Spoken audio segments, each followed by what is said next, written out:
அனைவருக்கும் அன்பு வணக்கங்கள் சொந்தங்களே. இந்த வீடியோவில் நாம் பிறந்தது ஆடி முதல் நாள்ல தேங்காய் சுடுறது ஏன், இத பத்தி தான் இந்த வீடியோல நாம பார்க்க போறோம். வாங்க வீடியோக்குள்ள போய் தெரிஞ்சுக்கலாம். ஆடி பிறப்பன்னைக்கு தேங்காய் சுடுறது ஏன்? தமிழ் மாதங்கள்ல 4வது மாதம் தான் இந்த ஆடி மாதங்க. ஆடி மாதத்தோட முதல் நாளை தலையாடின்னு சொல்லுவாங்க. ஆடி மாதத்தை அம்மன் மாதம் அப்படின்னும் அம்பாள் மாதம் அப்படின்னு சொல்லுவாங்க. இந்த மாதத்துல வெள்ளி, செவ்வாய் மற்றும் ஞாயிற்றுக்கிழமை சிறப்பான நாட்களாக கருதப்படுது. ஆடி மாதத்துல பல பண்டிகைகள் கொண்டாடப்படுது. அதே மாதிரி ஆடி பிறப்பன்னைக்கு தேங்காய் சுடும் பண்டிகை சிறப்பாக கொண்டாடப்படுது. சரி, இந்த தேங்காயை சுடுறது எப்படி? தேவையான பொருட்கள் சொல்றேன். தேங்காய், பச்சரிசி, பாசிப்பருப்பு, வெல்லம், அவல், அழிஞ்சிர மர குச்சி.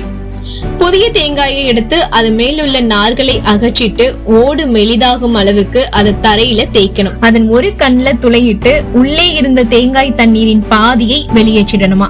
அதுக்கப்புறம் துளையிட்ட கண் வழியாக தேங்காய்க்குள்ள பச்சரிசி, பாசிப்பருப்பு, வெல்லம், அவல் இது எல்லாத்தையுமே கலந்த கலவையை கொஞ்சம் கொஞ்சமா நிரப்பணும். அதுக்கு பிறகு நீண்ட ஒரு முனை கூறாக சீவப்பட்ட அழிஞ்சிய மர குச்சியை அந்த தேங்காயோட துளையிடப்பட்ட கண்ணுல சொருகி துளையை மூடணும். அதுக்கு பிறகு அந்த குச்சியை சுற்றி மஞ்சளை பூசணும். இதை தொடர்ந்து வீட்டு வாசல்ல ஒரு இடத்துல சருகுகள், காய்ந்த குச்சிகள் கொண்டு தீ மூட்டி அதை சுற்றி சூழ்ந்து நின்றபடி ஆரவாரத்தோட சிறுவர்கள் முதல் பெரியவர்கள் வரைக்கும் மகிழ்ச்சி பொங்க தேங்காயை சுடுவாங்க. சுடும்போது தேங்காயோட அனைத்து பகுதிகளும் தீயில படுற மாதிரி குச்சியின் உதவியால தேங்காயை சுழற்சிக்கிட்டே இருக்கணும். தேங்காயின் உள்ளே இருக்கிற பொருட்கள் வெந்ததை தெரிவிக்கும் விதமா தேங்காயோட ஓடு கருகி லேசாக தீப்பிடிக்க தொடங்கும். இல்லனா தேங்காய் ஓட்டுல வெடிப்புகள் ஏற்பட்டா தேங்காய் வெந்துருச்சு அப்படின்னு அர்த்தம். சுட்ட தேங்காயை பக்கத்துல உள்ள கோவிலுக்கு எடுத்துட்டு போய் இல்லனா வீட்டோட சுவாமி படத்துக்கு முன்னாடி உடைச்சு அங்க கொஞ்சமா வச்சுட்டு வழிபடணும்.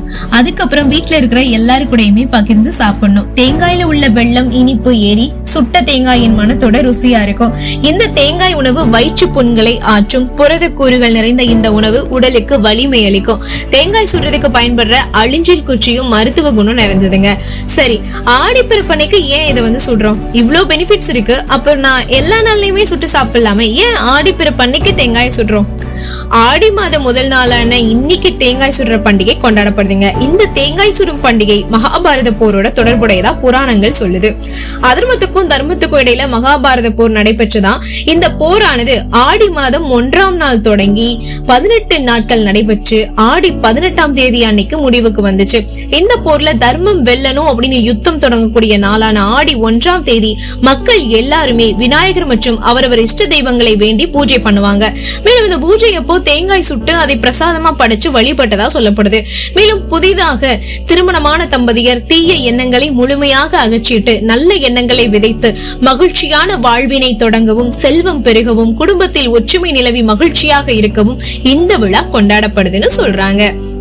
என்ன சொந்தங்களே, ஆடி முதல் நாள்ல தேங்காய் சுடுறது ஏன், அதோட அர்த்தம் என்னன்னு இப்ப நீங்க தெரிஞ்சிருப்பீங்க நம்புறேன். முடிஞ்சா நீங்களும் தேங்காய் சுட்ட அனுபவங்களை சொல்லுங்க. இல்ல இனிமே இதை கேட்டு முடிச்சதுக்கு அப்புறமா நானும் தேங்காய் சுடப்பேன் அப்படின்னு சொன்னீங்கன்னா கமெண்ட் பாக்ஸ்ல மறக்காம சொல்லுங்க.